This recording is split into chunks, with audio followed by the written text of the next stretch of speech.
We are wrapping up some loose ends today so that way we can get back on our 2.5 RS, because the next thing that we're going to be doing on this car is bodywork. With bodywork comes a lot of sanding, and with sanding comes a lot of dust. I don't want dust going around the shop when I have open engines in here, because for obvious reasons, that's not good. Got to wrap up this Outback as much as we can today. We need to get a long block built for a client who's picking that up this week. And then kind of prep the shop for the Corolla to go back together, because the transmission is coming back from Johnny Trans this Tuesday or Wednesday. So we can get the Corolla done this week, this Outback done this week, that long block done. And then I am freed up at that point to just focus on bodywork and repainting this RS. So if you guys remember this thing, this is a 2008 Outback XT. I was waiting on some parts to come in for it because the last shop that built this car kind of did some hack-ish build on it, and there's a lot of OEM stuff that was kind of mangled that we needed to replace and get sorted to be able to wrap this thing up, such as the OEM hardline for the oil feed, radiator hoses, heater core hoses, the dipstick tube, just little stuff that was inhibiting me from being able to wrap up this car. So we're gonna jump right into it and start getting this thing going. We need to get the oil feed. Somehow I should have put that on before I put that turbo on, so that's gonna be an interesting time to get that on. But I wanna get this area wrapped up. Once we get that oil feed on, we can actually get this intake manifold permanently bolted down, because right now it's just set on there. It is on there already. Can I get to that? I should be able to get to that. That's fine. Once we get this threaded in, should be able to do stuff and things. There's like this one 10 mil that locates this oil feed line, and then there's the banjo bolt for it, obviously. So you kind of got to do twofold down there, but it's doable. It's very doable. I need to get all these lingering projects wrapped up, because I really need to focus on the RS, because the RS is going to SEMA this year. So we have quite a bit of work to do to prep that car to go. There is our turbo oil feed line.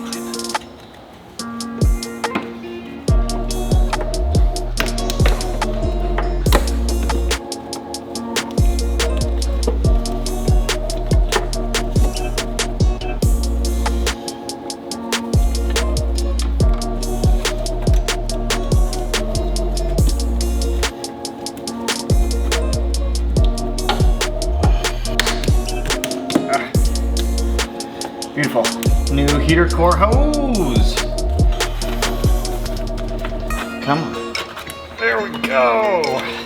Here. Slide on like that.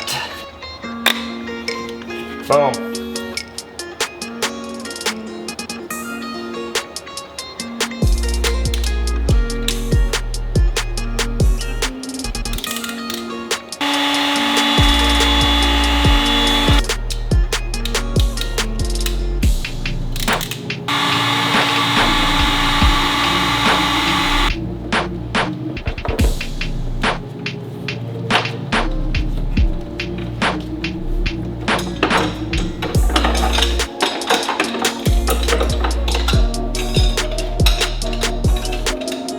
Dipstick tube is in. This was a real pain in the butt to get in there. Once timing and everything is on, I didn't have the proper one for this car because the last shop broke it. So now, brand new dipstick tube in there. So I was also trying to think of ways how I could mount this AOS. I mean, I could weld up a bracket and whatnot, but he bought the IAG pitch stop bracket for the AOS. Now, the issue with the IAG ones is it puts the AOS on this side of the pitch stop, which is an issue because you've got your intercooler piping and everything else going on over here. But I have found a way to make it work so that way you can bolt up the AOS on the opposite side. That is the IAG pitch stop bracket for the AOS. Now, typically there's gonna be a red like washer type deal inside of that screws in.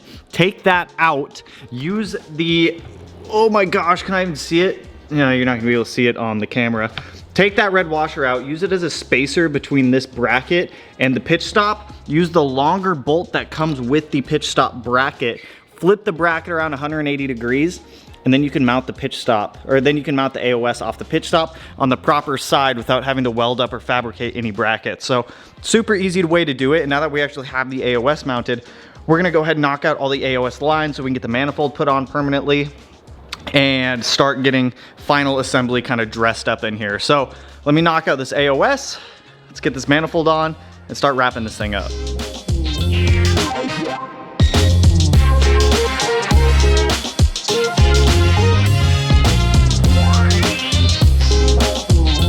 This is lit.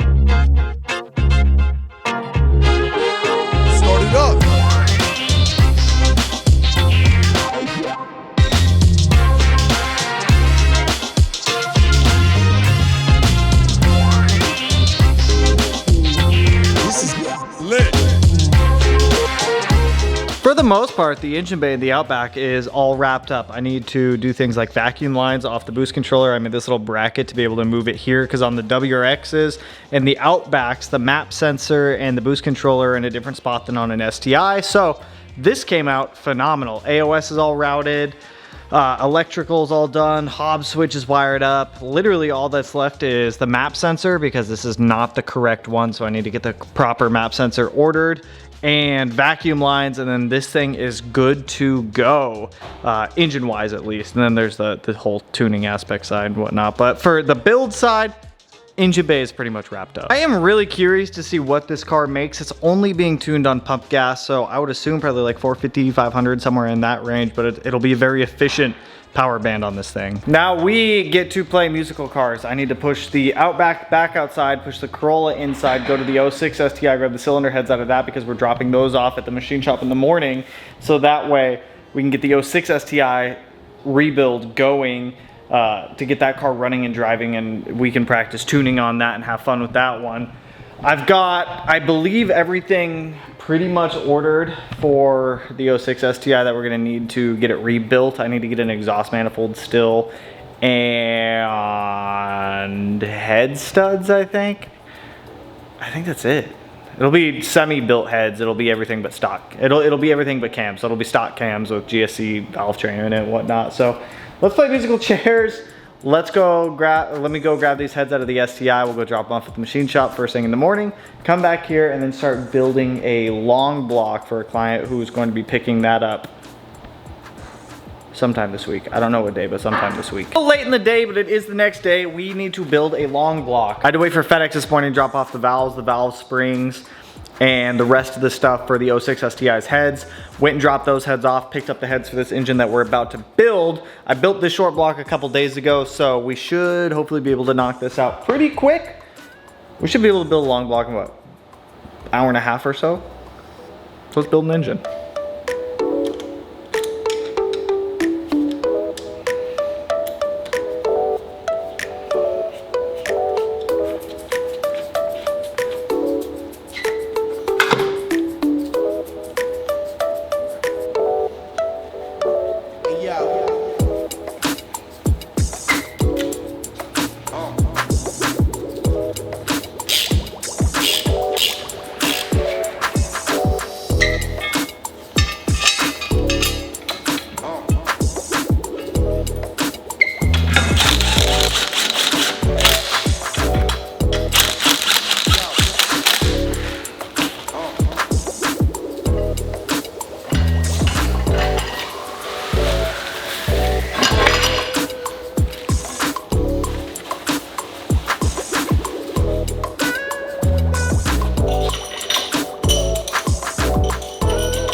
Juan's engine all done. He just purchased a long block from me. So I built the bottom end. We took his factory heads, built the heads. The heads have a set of GSC S2 cams, GSC intake and exhaust valves, GSC stainless steel valve springs with titanium retainers. The bottom end is a factory crank, Manley H-Tough connecting rods, JE piston. They're either JE or Turbo Tough pistons, one of them. So he is going to be using this. We have ARP 625s for head studs on this engine. We did not opt to go with a 1/2 inch. For what he's doing with this car, this thing should last him quite a while. So he's going to be picking up this thing later this week, so that way this can go off to him. Actually, I need to wrap this up in plastic real quick. There we go. That'll keep any dust and any unwanted crap out of the engine. I believe that takes care of what I've got in the shop right now for what we needed to get done. I'm waiting on the Corolla's transmission to come back from Mr. Trans right now. As soon as that transmission is back, engine and trans can go back in the car. He told me to either be done today or tomorrow, so fingers crossed that it is. I did get the paint booth out, so that way we can just get cracking on the Subaru. We are going to be redoing the body. A lot of people ask me why I want to repaint the entire body of the car, and if you look at it from like an angle down here, it's really hard to see on camera. There are spots on the body where the blue is darker in some areas than others, and if we're already still having to do paint work, I'd like to fix that. So we're just gonna repaint the exterior of the body.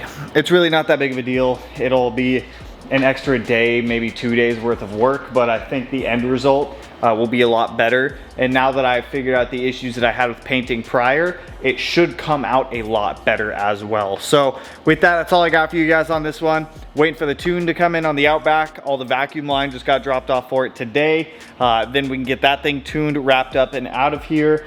That engine gets picked up in like a day or two. That'll get out of here. So the Corolla should hopefully be done this week too, so that we can get this thing wrapped up and out of the shop too. So clearing off the slate. I've got everything ordered for the 06 STI, so that way as soon as all that comes in, we can get that car running. Because think of it like this: if you've ever played Oblivion or any like RPG type of game, you've got your main quest, which for us the main quest is the RS right now. But sometimes you can't beat the main quest, so you do a side quest. And the 06 STI is a side quest. You know, it's like upgrading your like weapons or your armor or something like that. In order for me to be able to tune the RS properly, I need to learn how to tune on the 06. We have to venture off into the side quest before we can do the main quest. Does that make sense? I feel like it makes sense. Anyway, I'm going off. Anyways, that is all I've got for you guys on this one. If you like the video, if you're hyped for the Corolla, the RS, the 06 STI, whatever it may be, go ahead and hit the like button. Turn it black, blue, green, yellow, purple, silver, cyan, whatever color it turns for you. And if you're not already subscribed to the channel and you want to be able to put it in one of these corners, no idea which one quite yet, but with that, I will catch you guys in the next one. So peace out, homies.